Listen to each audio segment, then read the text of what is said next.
Terima kasih teman-teman semua sudah menunggu. Tadi hari ini hari Jumat sudah dilaksanakan, ini hari kelima ya. Hari kelima sidang pra peradilan. Kalau sidang pra peradilan itu kan maksimal 7 hari sudah harus putus. Ini hari kelima. Tadi kita sudah menyimak sebagian dari sesi keterangan ahli dari pihak termohon. Jadi dari pihak Polri tadi menghadirkan 2 orang ahli, satu sudah diperiksa dan satu lagi nanti diperiksa setelah Jumatan ini. Nah, tadi seperti teman-teman lihat dilakukan pemeriksaan ahlinya dosen saya di UGM. Tapi meskipun demikian kami mengapresiasi pihak termohon dan ahli yang berupaya menjelaskan sebaik-baiknya. Kami apresiasi itu, dan kalaupun ada perbedaan pendapat, perbedaan perspektif atau pandangan, kami menghormati. Nah, yang pasti tadi dari proses pemeriksaan kami sudah menunjukkan sejumlah persoalan-persoalan dalam proses hukum acara dan administrasi penyidikan. Kita sama-sama lihat, ahli juga melihat tadi secara terang benderang ada begitu banyak persoalan dalam administrasi penyidikan. Bagi kita mungkin, atau bagi sebagian pihak yang tidak pernah berproses secara hukum, akan melihat administrasi penyidikan itu sekedar sebagai selembar surat.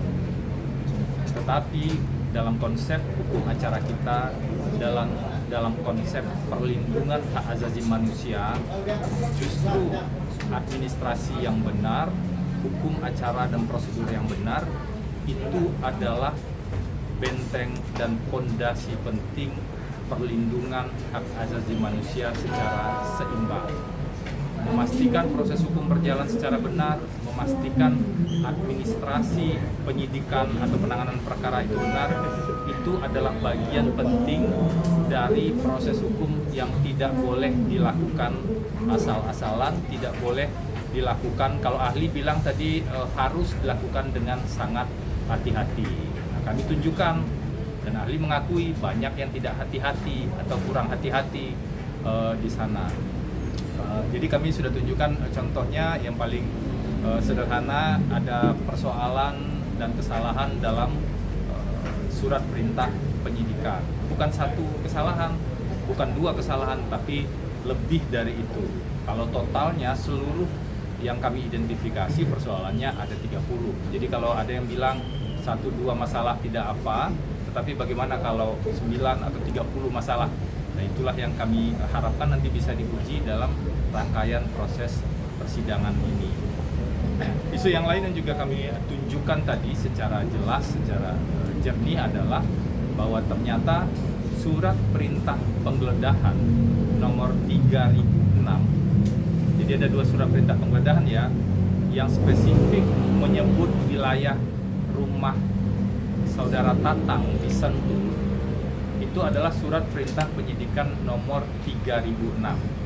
Dan surat perintah penyidikan nomor 3006 ini tidak ditemukan, surat perintah penggeledahan nomor 3006 ini, saya ulangi ya, jadi ada 2 surat perintah penggeledahan, salah satunya 3006, nomor 3006 yang menyebut secara spesifik lokasi rumah saudara Tatang di Sentul. Nah, kami sudah identifikasi surat perintah penggeledahan nomor 3006 ini tidak ditemukan tindak lanjutnya adanya izin pengadilan atau penetapan pengadilan untuk melakukan penggeledahan di rumah Sentul tersebut. Makanya kami di permohonan mengargumentasikan penggeledahan itu tidak sah karena tidak didasari oleh izin pengadilan yang sah. Nah, itu sudah kami buktikan tadi. Bahwa ahli berpendapat lain, silakan, itu kami hormati. Yang penting adalah setelah penggeledahan kan dilakukan penyitaan. Sampai saat ini kami tidak pernah menemukan dan juga tidak pernah ditunjukkan dalam persidangan yang terbuka, ya bisa juga teman-teman semua simak, adanya surat perintah atau surat izin penyitaan.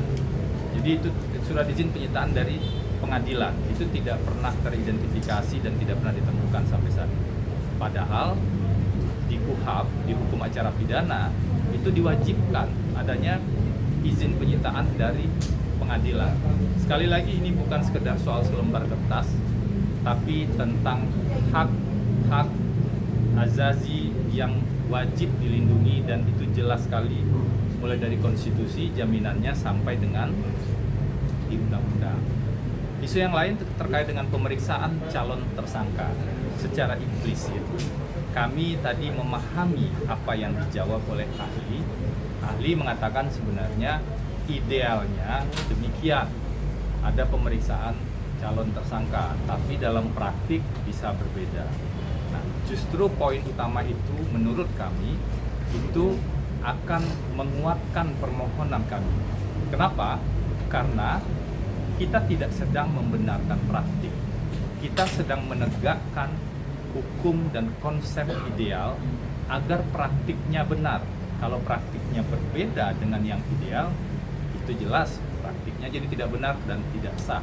Oleh karena itu, kami memahami pemeriksaan calon tersangka sebagai bagian dari penghormatan terhadap hak asasi manusia.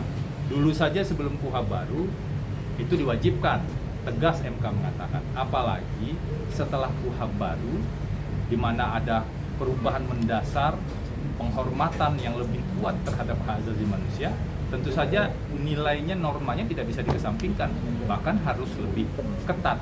Nah, harapannya kembali nanti ke majelis hakim untuk menyatakan, harapan kami ya, untuk menyatakan penetapan tersangka untuk Pak FA tidak sah. Salah satu alasannya adalah karena tidak diperiksa sebagai calon tersangka. Jangankan diperiksa, dipanggil saja tidak pernah. Tadi kan terbukti ya, surat pemanggilan tidak pernah dilakukan. Rumahnya jelas, jabatannya jelas, orangnya jelas, mestinya dipanggil dulu. Kalau tidak datang baru kita bicara hal yang berbeda.